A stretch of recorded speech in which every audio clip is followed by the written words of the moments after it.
Hello everyone, welcome to my YouTube channel study in Bengali.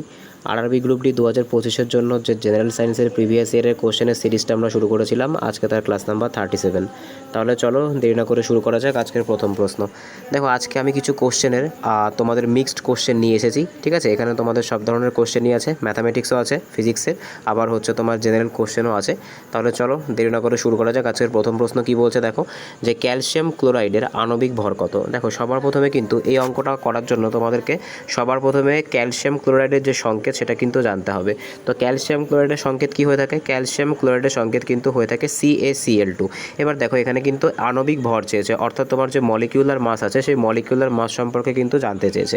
এবার দেখো, এখানে কিন্তু দুটো তোমার হচ্ছে মানে দুই ধরনের কিন্তু এলিমেন্ট আছে। একটা কি আছে? একটা হচ্ছে ক্যালসিয়াম, যেটাকে আমরা Ca বলি, আর একটা কি আছে? আর একটা কিন্তু আছে ক্লোরিন, যেটাকে আমরা তোমার হচ্ছে Cl বলে থাকি, ঠিক আছে। এবার দেখো, এই যে ক্যালসিয়াম আছে, এই ক্যালসিয়ামের আণবিক ভর কত? ক্যালসিয়ামের আণবিক ভর কিন্তু হয়ে যাচ্ছে 40। আর এই যে Cl আছে অর্থাৎ ক্লোরিন আছে, এই ক্লোরিনের আণবিক ভর কত? ক্লোরিনের আণবিক ভর কিন্তু হয়ে যাচ্ছে 35.5। এবার দেখো, এখানে একটা ইন্টারেস্টিং ফ্যাক্ট এটাই যে এখানে কিন্তু Ca অর্থাৎ যে ক্যালসিয়াম আছে সেই ক্যালসিয়াম কিন্তু একটাই আছে, ঠিক আছে। ক্যালসিয়াম কিন্তু একটাই আছে, কিন্তু এই যে Cl2 আছে অর্থাৎ যে ক্লোরিন আছে সেই ক্লোরিন কিন্তু দুটো আছে। তাই এই যে 35.5 বেরিয়েছে, এটাকে কিন্তু 2 দিয়ে গুণ করতে হবে। তাহলে এটা করলে আমরা কত পাবো? এটা করলে কিন্তু আমরা পেয়ে যাবো 71। এবার জাস্ট তোমাকে কি করতে হবে? তোমাকে কিন্তু এই 40-র সাথে 71টাকে কি করতে হবে? যোগ করতে হবে। তো যোগ করলে আমরা কত পাবো? যোগ করলে কিন্তু আমরা পেয়ে যাবো 111, ঠিক আছে। আর এই 111 গ্রামই কিন্তু হয়ে যাবে ক্যালসিয়াম ক্লোরাইডের আণবিক ভর, ঠিক আছে। তো আমাদের সঠিক অ্যান্সার কী হয়ে যাবে? আমাদের সঠিক অ্যান্সার কিন্তু হয়ে যাবে 111 গ্রাম। এটা কিন্তু আমাদের সঠিক অ্যান্সার হয়ে যাবে। বা আমরা কিন্তু এটাও বলতে পারি যে 1 মোল CaCl2 বা যেটাকে আমরা ক্যালসিয়াম ক্লোরাইড বলে থাকি, সেখানে কিন্তু কি থাকে? সেখানে কিন্তু 111টা তোমার 111 গ্রাম কিন্তু সেই 1 মোল ক্যালসিয়াম ক্লোরাইডের ভর হয়ে থাকে। নেক্সট কোশ্চেন আমরা দেখে নেবো। আজকে 2 নম্বর কোশ্চেন কি বলছে, কম্পাঙ্ক মাপার মৌলিক এককের নাম কি। দেখো, সবার প্রথমে তোমাদেরকে মনে রাখতে হবে কম্পাঙ্ককে ইংলিশে কি বলা হয়ে থাকে। কম্পাঙ্ককে কিন্তু ইংলিশে বলা হয়ে থাকে ফ্রিকোয়েন্সি, ঠিক আছে। ফ্রিকোয়েন্সি অর্থাৎ কি? অর্থাৎ কোনো একটা তোমার হচ্ছে মনে করো কোনো একটা জিনিসের সেটা তোমার হচ্ছে সময়ের মধ্যে বা 1 সেকেন্ডে কতগুলো মোশন করছে বা কতগুলো ভাইব্রেশন করছে, সেটাকে কিন্তু বলা হয়ে থাকে কম্পাঙ্ক। অর্থাৎ যে কোনো একটা জিনিস সেটা 1 সেকেন্ডে কতবার তোমার হচ্ছে কম্পন করছে, সেটাকেই কিন্তু বলা হয়ে থাকে তার কম্পাঙ্ক, বা ইংলিশে কিন্তু এটাকে বলা হয়ে থাকে ফ্রিকোয়েন্সি। আর এই যে ফ্রিকোয়েন্সি আছে সেই ফ্রিকোয়েন্সির SI ইউনিট কি হয়ে থাকে? তো মনে রাখবে, ফ্রিকোয়েন্সির যে SI ইউনিট হয়ে থাকে সেটা কিন্তু হয়ে থাকে হার্টজ, ঠিক আছে। সেটা কিন্তু হার্টজ এককে প্রকাশ করা হয়ে থাকে। এবার দেখো, এখানে তোমাদেরকে একটা ফ্যাক্ট বলে দিই যে দেখো, এবার কিছু শব্দ আছে, দেখো এই যে শব্দ আছে না, সেই শব্দকে কিন্তু ক্যাটাগরাইজ করা হয় 3 ভাগে, ঠিক আছে। একটাকে কিন্তু বলা হয়ে থাকে ইনঅডিবল সাউন্ড, অর্থাৎ যেটাকে আমরা শুনতে পাই না।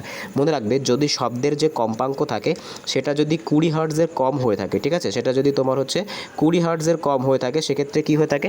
সেক্ষেত্রে কিন্তু আমরা কি করতে পারি না, সেক্ষেত্রে কিন্তু আমরা শব্দটাকে শুনতে পারি না। আবার এটা যদি মনে করো 20 হার্টজ থেকে শুরু করে 20,000 হার্টজের মধ্যে হয়ে থাকে, সেক্ষেত্রে আমাদের কি হয়? সেক্ষেত্রে কিন্তু আমরা শব্দটাকে শুনতে পারি, যেটাকে কিন্তু বলা হয়ে থাকে অডিয়েবল সাউন্ড, ঠিক আছে। আর একটা আছে, সেটা কিন্তু মনে করো যে 20,000 যে হার্টজ আছে সেই 20,000 হার্টজের যদি বেশি হয়ে থাকে, সেটাকেও কিন্তু আমরা শুনতে পারি না, সেটাকে কিন্তু কি বলা হয়ে থাকে? সেটাকে কিন্তু বলা হয়ে থাকে আলট্রাসনিক সাউন্ড, ঠিক আছে। এবার তোমাদের কাছে আমার একটা HW আছে, যে এই যে আলট্রাসনিক সাউন্ডের কথা আমি বললাম, কিছু কিছু প্রাণী আছে যারা কিন্তু এই আলট্রাসনিক সাউন্ড তৈরি করতে পারে। তো তোমাদের কাছে তোমাদের কাছে এটা HW থাকবে, তোমাদেরকে কিন্তু এমন দুটো প্রাণীর নাম বলতে হবে যাদের কি করা হয় না, যাদের কিন্তু তোমার হচ্ছে যাদের মুখ থেকে কিন্তু তারা আলট্রাসনিক সাউন্ডটাকে উচ্চারণ করতে পারে, ঠিক আছে। নেক্সট কোশ্চেন আমরা দেখে নেবো। আজকে 3 নম্বর কোশ্চেন কি বলছে, 2882 এটি কোন মৌলের একটি ইলেকট্রন বিন্যাস। দেখো, সবার প্রথমে কিন্তু আমাদেরকে এখানে ইলেকট্রন কনফিগারেশন করতে হবে। যদি আমরা যে মৌলগুলো আছে মানে যে মৌলটি আছে সেটার যে ইলেকট্রন নাম্বার সেগুলোকে জুড়ি, তাহলে আমরা কত পাবো? তাহলে কিন্তু আমরা পেয়ে যাবো 2 আর 8 10 আর 8 হচ্ছে তোমার 18, আর 18 2 কিন্তু হয়ে যাচ্ছে 20।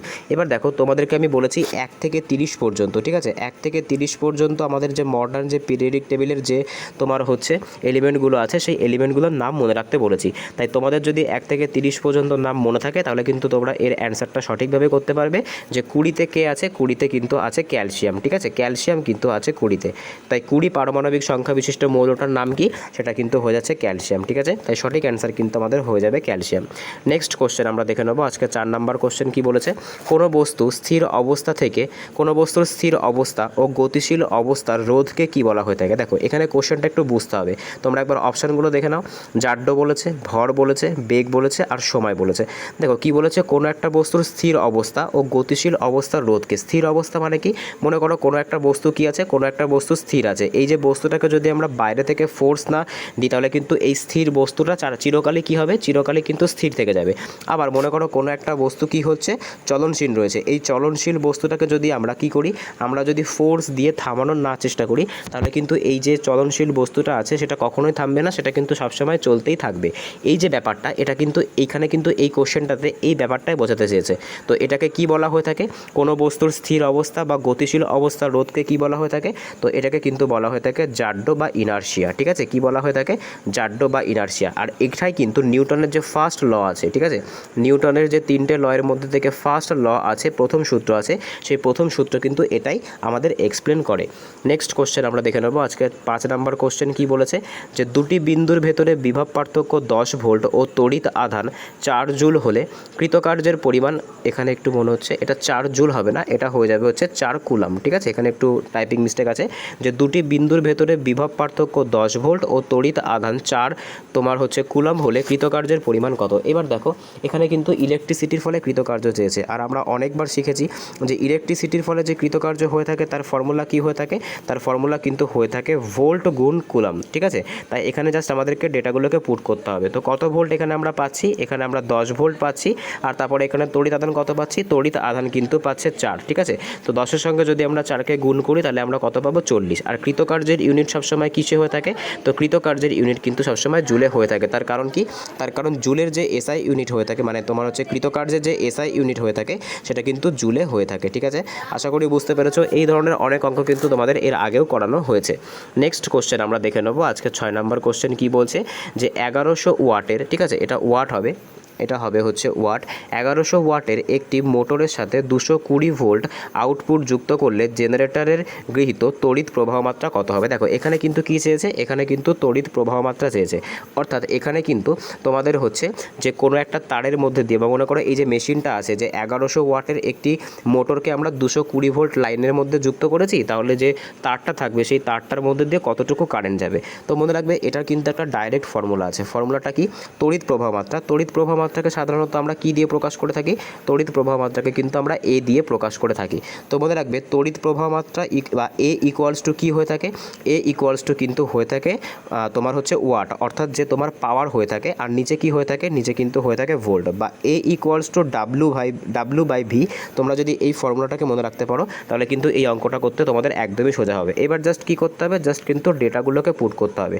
তো এখানে আমরা ওয়াট বা ক্ষমতা কত পেয়েছি, সেটা কিন্তু পেয়েছি আমরা 1100। ঠিক আছে, আর তোমার হচ্ছে ভোল্ট অর্থাৎ বিভব পার্থক্য কত পেয়েছি? বিভব পার্থক্য কিন্তু পেয়েছি 220 ভোল্ট। এবার কী করতে হবে, এই 0 দিয়ে এই 0 কাটো, আর 22 দিয়ে যদি আমরা 110কে কাটি তাহলে কিন্তু আমরা পেয়ে যাব 5। এবার সেটা 5 কিসে বেরোবে? 5 কিন্তু বেরোবে অ্যাম্পিয়ারে। তার কারণ কি? তার কারণ আমরা জানি যে তড়িৎ প্রবাহ মাত্রা যে এসআই ইউনিট হয়ে থাকে সেটা কিন্তু অ্যাম্পিয়ার হয়ে থাকে। আশা করি বুঝতে পেরেছো। নেক্সট কোশ্চেন আমরা দেখে নেবো। আজকে 7 নম্বর কোশ্চেন কি বলছে, যে বৈদ্যুতিক শক্তির বাণিজ্যিক একক কি? দেখো বৈদ্যুতিক শক্তির বাণিজ্যিক একক মানে কি? দেখো সবার প্রথমে কিন্তু তোমাদেরকে জানতে হবে এই যে শক্তি আছে, এই শক্তির এসআই ইউনিট কিন্তু মনে রাখবে শক্তির যে এসআই ইউনিট সেটা কিন্তু হয়ে যাচ্ছে তোমার জুল।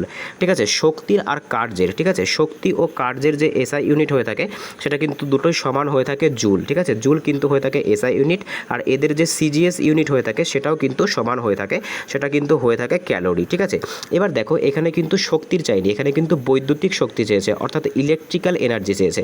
তো মনে রাখবে ইলেকট্রিক্যাল এনার্জির যে বাণিজ্যিক একক হয়ে থাকে সেটাকে কিন্তু আমরা বলে থাকি কিলো ওয়াট আওয়ার। ঠিক আছে, কি বলে থাকি? সেটাকে কিন্তু আমরা বলে থাকি কিলো ওয়াট আওয়ার। আর এটাকে কিন্তু আমাদের নর্মাল বাড়িতে কিন্তু আমরা ইউনিট হিসেবে ব্যবহার করি। দেখবে তোমাদের বাড়িতে যখন কারেন্টের বিল আসে তখন কিন্তু বলা হয় যে মনে করো 5 ইউনিট কারেন্ট এসেছে, বা 10 ইউনিট, বা কারোর হয়তো 100 ইউনিট কারেন্ট এসেছে।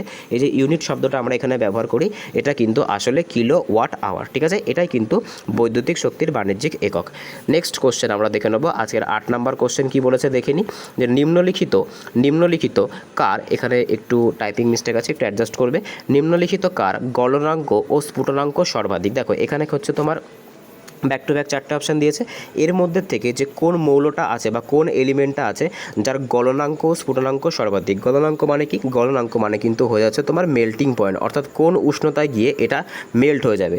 আর স্ফুটনাঙ্ক মানে কি? স্ফুটনাঙ্ক মানে কিন্তু হয়ে যাচ্ছে বয়লিং পয়েন্ট, অর্থাৎ কোন উষ্ণতায় গিয়ে কিন্তু মৌলটা ফুটতে শুরু করবে। দেখো সবার প্রথমে তোমরা মনে রাখবে এখানে যে 4টে অপশান আছে এই 4টে অপশানের অ্যাকর্ডিং টু সবথেকে বেশি গলনাঙ্ক ও স্ফুটনাঙ্ক কিন্তু হয়ে যাচ্ছে কার্বনের। ঠিক আছে, এই 4টের অ্যাকর্ডিং টু আমরা বলছি, এই 4টের অ্যাকর্ডিং টু কার্বনের যে স্ফুটনাঙ্ক আর গলনাঙ্ক আছে সেটা কিন্তু সবথেকে বেশি। ঠিক আছে, নেক্সট কোশ্চেন আমরা দেখে নেব। আজকের 9 নম্বর কোশ্চেন কি বলেছে যে 20 কেজি ভরের একটি বস্তু 6 মিটার পার সেকেন্ড বেগে গতিশীল থাকলে গতিশক্তির পরিমাণ কত। দেখো এই যে অঙ্ক আছে এই অঙ্ক প্রচুরবার করিয়েছি, গতিশক্তি কিন্তু চেয়েছে। গতিশক্তিকে আমরা ইংলিশে কি বলে থাকি? গতিশক্তিকে কিন্তু আমরা ইংলিশে বলে থাকি হচ্ছে কাইনেটিক এনার্জি। আর কাইনেটিক এনার্জির ফর্মুলা কি হয়ে থাকে? তো আমরা এটা সকলে জানি, কাইনেটিক এনার্জির কিন্তু ফর্মুলা হয়ে থাকে হাফ mv²। জাস্ট এখানে কি করতে হবে? ডেটাগুলোকে পুট করতে হবে। তো আমরা দেখতে পাচ্ছি আমাদের এম কত, আমাদের এম কিন্তু পেয়ে যাচ্ছি 20 কেজি, আর আমাদের ভেলোসিটি কত? ভেলোসিটি কিন্তু পেয়ে যাচ্ছি 6। জাস্ট আমরা ডেটাগুলোকে একবার পুট করব। তো সবার প্রথমে এখানে আমরা লিখি আমাদের ফর্মুলাটা যে হাফ mv²। এবার আমরা ডেটাগুলোকে পুট করব। তো এখানে হাফ আছে, আর এখানে মাস হচ্ছে 20, আর এখানে ভি কত? ভি কিন্তু আমাদের ছিল 6। 6কে কী করতে হবে? স্কোয়ার করতে হবে। যদি আমরা পরের লাইনে যাই তাহলে আমরা দেখতে পাবো হাফ এখানে হচ্ছে তোমার 20, আর এখানে 6-এর স্কোয়ার করলে কিন্তু হয়ে যাচ্ছে 36। 2 দিয়ে 20কে কাটো তাহলে হয়ে যাচ্ছে 10, আর এখানে 36 গুণ 10 করলে কিন্তু আমরা পেয়ে যাচ্ছি 360। এবার এই 360টা কোন ইউনিটে বেরোবে? এটা কিন্তু জুল এককে বেরোবে। তার কারণ কি? শক্তির যে এসআই ইউনিট সেটা কিন্তু জুলে প্রকাশ করা হয়ে থাকে। আশা করি বুঝতে পেরেছো। কারোর যদি কোনো রকম কোনো প্রবলেম থাকে কমেন্ট বক্সে নির্দ্বিধায় জানাতে পারো, তোমাদের প্রত্যেকটা প্রবলেমের কিন্তু সলিউশন করার চেষ্টা করা হবে। নেক্সট কোশ্চেন আমরা দেখে নেব। পরবর্তী কোশ্চেন কি বলেছে? আজকে 10 নম্বর কোশ্চেন, একটি বস্তু 4 সেকেন্ডে 30 মিটার ও পরবর্তী 6 সেকেন্ডে 70 মিটার পথ অতিক্রম করলো, গড় দ্রুতি কত হবে? দেখো সবার প্রথমে তোমাদেরকে কিন্তু জানতে হবে দ্রুতি মানে কি। দেখো দ্রুতিকে কিন্তু ইংলিশে বলা হয়ে থাকে স্পিড। দেখো স্পিড আর ভেলোসিটির মধ্যে কিন্তু পার্থক্য আছে। ঠিক আছে, স্পিড কিন্তু একটা স্কেলার রাশি, আর যে ভেলোসিটি আছে ভেলোসিটি কিন্তু একটা ভেক্টর রাশি। স্পিড আর ভেলোসিটি কিন্তু এক জিনিস নয়। এখানে কিন্তু তোমাদের স্পিড, গড় দ্রুতি, গড় দ্রুতিকে কিন্তু কি বলা হয়ে থাকে? গড় দ্রুতিকে কিন্তু বলা হয়ে থাকে এভারেজ স্পিড। এবার দেখো আমাদেরকে এভারেজ স্পিড বের করতে দিয়েছে, আর আমরা সকলেই কি জানি? আমরা সকলেই কিন্তু জানি, আমরা কিন্তু সকলেই এই ফর্মুলাটার সঙ্গে পরিচিত। ম্যাথে আমরা এই ফর্মুলাটা কিন্তু অনেক ইউজ করেছি, যে তোমার হচ্ছে ডিস্টেন্স সমান সমান কি হয়ে থাকে? ডিস্টেন্স সমান সমান কিন্তু হয়ে থাকে স্পিড ইনটু টাইম। তাই সবার প্রথম দেখো আমাদেরকে কি করতে হবে? আমাদেরকে কিন্তু এখানে গড় দ্রুতি চেয়েছে, অর্থাৎ আমাদেরকে স্পিড চেয়েছে। তাই ফর্মুলাটাকে আমরা একটু অর্গানাইজ করব। আমাদেরকে যদি স্পিড বের করতে হয় তাহলে আমাদের কি করতে হবে? তাহলে কিন্তু আমাদের ডিস্টেন্স আপন টাইম করতে হবে। এইবার কিন্তু আমাদেরকে এখানে এভারেজ স্পিড চেয়েছে। এবার দেখো আমরা যদি এখানে দেখি তো একটা স্পিড আমরা কত পাচ্ছি? একটা স্পিড কিন্তু আমরা পাচ্ছি যে জিনিসটা তোমার কিন্তু গেছিলো যে তোমার হচ্ছে 4 সেকেন্ডে কতটা গেছিলো? সেটা কিন্তু গেছিলো 4 সেকেন্ডে তোমার হচ্ছে 30 মিটার।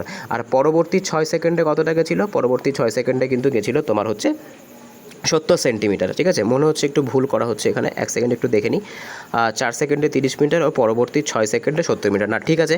তো দেখো এবার এখানে আমাদের এভারেজ যে স্পিড আছে, অর্থাৎ যে এভারেজ স্পিড আছে সেই এভারেজ স্পিডের ফর্মুলাটাকে লাগাতে হবে। দেখো এভারেজ স্পিডের ফর্মুলাটা কী হয়ে থাকে? এভারেজ স্পিডের ফর্মুলাটা কিন্তু হয়ে থাকে টোটাল ডিস্টেন্স আপন টোটাল টাইম। ঠিক আছে, টিডি বাই টিএম, অর্থাৎ টোটাল ডিস্টেন্স আপন টোটাল তোমার হচ্ছে টাইম। তো টোটাল ডিস্টেন্স আমাদের কত ছিল? টোটাল ডিস্টেন্স কিন্তু আমাদের ছিল 40 যোগ 70, আর যে টোটাল টাইম ছিল সেটা কত ছিল? সেটা কিন্তু ছিল 4 যোগ 6।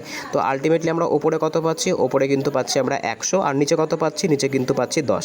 এই 0 দিয়ে এই 0 কেটে দাও, তাহলে আলটিমেটলি আমাদের উত্তরটা কত হচ্ছে? আলটিমেটলি কিন্তু আমাদের উত্তরটা হচ্ছে 10 মিটার পার সেকেন্ড, আর এটাই কিন্তু আমাদের গড় দ্রুতি বা এভারেজ স্পিড আমরা বলতে পারবো। আশা করি বুঝতে পেরেছো। নেক্সট কোশ্চেন আমরা দেখে নেবো। আজকের 11 নম্বর কোশ্চেন কি বলছে? ডিম্বাণু কোথায় তৈরি হয়? দেখো সবার প্রথম কিন্তু তোমাদেরকে জানতে হবে এই ডিম্বাণু কিন্তু যে স্ত্রী জননতন্ত্র থাকে সেই স্ত্রী জননতন্ত্রের কিন্তু একটা অংশ।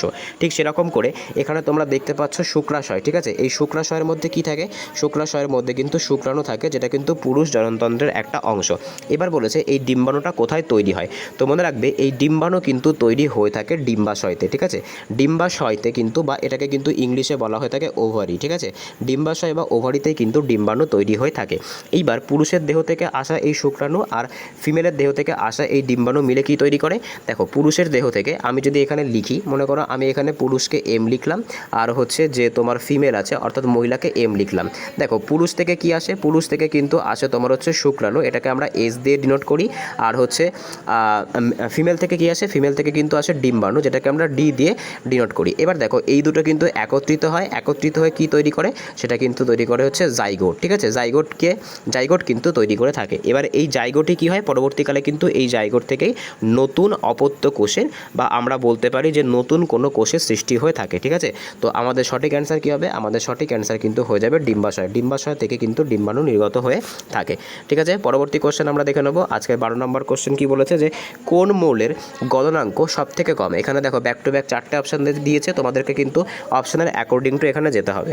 বলেছে যে কোন মৌলের গলনাঙ্ক সব থেকে কম, অর্থাৎ কোন মৌলের যে মেল্টিং পয়েন্ট থাকে। ঠিক আছে, বাট এখানে কিন্তু দেখো এখানে কিন্তু কোনো রকম টেম্পারেচার বলে দেয়নি, সেই কারণের জন্য কিন্তু আমাদের নর্মাল রুম টেম্পারেচারকে কনসিডার করতে হবে। বলেছে কোন মৌলের গলনাঙ্ক সব থেকে কম হয়ে থাকে।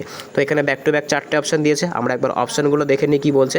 তো অপশানগুলো বলছে গ্যালিয়াম, তারপরে হচ্ছে তোমার সালফার, তারপরে হচ্ছে সোডিয়াম, তারপরে হচ্ছে পটাশিয়াম। দেখো এখানে যে অপশানগুলো দিয়েছে সেই অপশানের অ্যাকর্ডিং টু কিন্তু সবথেকে বেশি এখানে কম, সবথেকে কম তোমার হচ্ছে মেল্টিং পয়েন্ট যেটা, সেটা কিন্তু হয়ে যাচ্ছে গ্যালিয়ামের। ঠিক আছে, গ্যালিয়ামের যে মেল্টিং পয়েন্ট থাকে সেটা কিন্তু হয়ে যাচ্ছে সবথেকে কম। ঠিক আছে, আশা করি বুঝতে পেরেছো।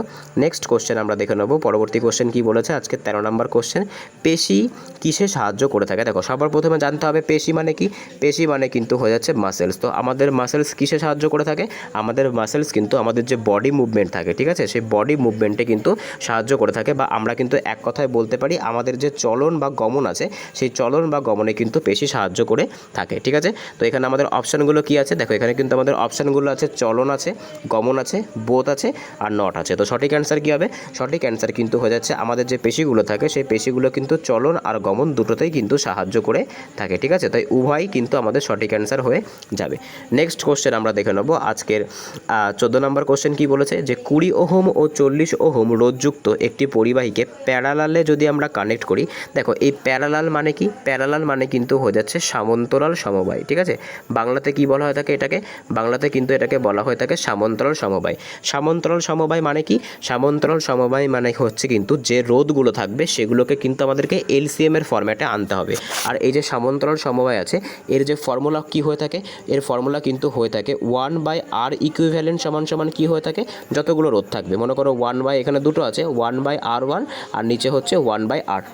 এবার আমাদেরকে কি করতে হবে, জাস্ট ডেটাগুলোকে পুট করতে হবে। তো আমরা যদি এখানে ডেটাগুলোকে পুট করি, সবার প্রথমে আমরা ফর্মুলাটা লিখি। মনে করো 1/r ইকুয়ালস টু কী হয়ে থাকে, 1/r প্লাস 1/ তোমার হচ্ছে small r1 plus 1/ small r2। এবার এটা হচ্ছে 20 আর এটা হয়ে যাচ্ছে আমাদের 40। ঠিক আছে, তো যদি আমরা এইখানে এলসিএম নিই তাহলে আমরা পেয়ে যাব হচ্ছে 40। এবার এখান থেকে 40 হলে এটা হচ্ছে 2 আর এটা হচ্ছে তোমার 1, তাহলে আমরা কত পাচ্ছি, আমরা কিন্তু পেয়ে যাচ্ছি 3/40। এবার দেখো এখানে r পেতে গেলে আমাদেরকে কি করতে হবে, আমাদেরকে কিন্তু 1/rটাকে উল্টে লিখতে হবে, অর্থাৎ r লিখতে হবে। তাহলে এক্ষেত্রে কী হবে, এক্ষেত্রে 40টা উপরে উঠে যাবে আর তোমার হচ্ছে নিচে 3টা হবে। তাই এটাকে আমরা কি করতে পারি, এটাকে আমরা চাইলে ডেসিমেলে আনতেও পারি বা ডেসিমেলে কিন্তু আমরা নাও আনতে পারি। আমরা ডেসিমেলে আনবো। তো দেখো এখানে কি হচ্ছে, এখানে কিন্তু আমরা পেয়ে যাচ্ছি তোমার হচ্ছে 3 তিরিকে 9, এইভাবে কিন্তু এটা শো অন হবে, অর্থাৎ 13.33 এইভাবে কিন্তু এটা শো অন হবে। আর এটাই কিন্তু আমাদের যে ইকুইভ্যালেন্ট রোধ আছে সেটা কিন্তু হয়ে যাবে, যে 13.33 বা 13.33 ওহম কিন্তু আমাদের সঠিক অ্যান্সার হয়ে যাবে। ঠিক আছে, নেক্সট কোশ্চেন আমরা দেখে নেব। পরবর্তী কোশ্চেন কি বলেছে, আজকের 15 নম্বর তথা আজকের লাস্ট কোশ্চেন কি বলেছে, যে 100 কেজি ভরের একটি বস্তুকে মাটি থেকে কত মিটার উঁচুতে তুললে 600 জুল কার্য করা হবে যখন g equals to 10 metre per second. দেখো এই ধরনের যে প্রচুর অঙ্ক এটা কিন্তু আমরা করেছি। এটা আসলে কিসের অঙ্ক বলো তো, এটা কিন্তু আসলে হয়ে যাচ্ছে স্থিতিশক্তির অঙ্ক। আর যে স্থিতিশক্তি বা পোটেনশিয়াল এনার্জি হয়ে থাকে তার ফর্মুলা কি হয়ে থাকে, তার ফর্মুলা কিন্তু হয়ে থাকে mgh, যেখানে m মানে কি হয়ে থাকে, যেখানে m মানে কিন্তু হয়ে থাকে মাস, g মানে কি হয়ে থাকে, g মানে কিন্তু হয়ে থাকে গ্র্যাভিটেশন, আর h মানে কি হয়ে থাকে, h মানে কিন্তু হয়ে থাকে হাইট। ঠিক আছে, এবার দেখো আমরা যদি এখানে আমাদের ফর্মুলাটাকে পুট করি তো আমাদের ফর্মুলা কিন্তু হয়ে যাচ্ছে mgh। এবার ফর্মুলা অ্যাকর্ডিং টু আমরা যাবো। দেখো এখানে কিন্তু mgh এর ফলে কত কার্য হয়েছে সেটা কিন্তু আমাদেরকে বলে দিয়েছে, তাই mgh ইকুয়ালস টু 600 জুল কিন্তু আমাদের সঠিক অ্যান্সার হবে। এবার এম কত আমাদের এম কিন্তু বলেছে 10, আর এখানে আমাদের জিও কিন্তু বলেছে 10, আর আমাদের এইচ কিন্তু বলেনি, তাই এইচটাকে এইভাবেই রাখবো। আর এখানে কত আছে, এখানে কিন্তু আছে 600।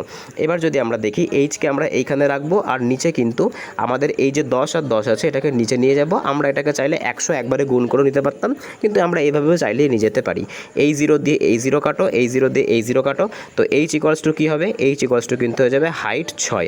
আর এইচের যে ইউনিট সেটা কিসে প্রকাশ করা হয়ে থাকে, সেটা কিন্তু মিটারে প্রকাশ করা হয়ে থাকে। ঠিক আছে, আশা করি বুঝতে পেরেছো। তো আজকে এই অবধি ছিল। যদি ভিডিওটা ভালো লেগে থাকে তাহলে অবশ্যই চ্যানেলটাকে সাবস্ক্রাইব করো, পাশে থাকা বেল আইকনটিকে প্রেস করে রেখো, যাতে ভিডিও ছাড়লে সবার প্রথম নোটিফিকেশন তোমাদের কাছে পৌঁছায়। আমার শারীরিক অসুস্থতার জন্য আমি কয়েকদিন ক্লাস দিতে পারিনি, কিন্তু এবার থেকে কিন্তু তোমাদের রেগুলার জিকে জিএসের ক্লাস আসবে। তো সঙ্গে থেকো, পাশে থেকো, ভিডিওটা ভালো লাগলে বন্ধুদের সাথে শেয়ার করো। দেখা হচ্ছে পরের ভিডিওতে, বাই।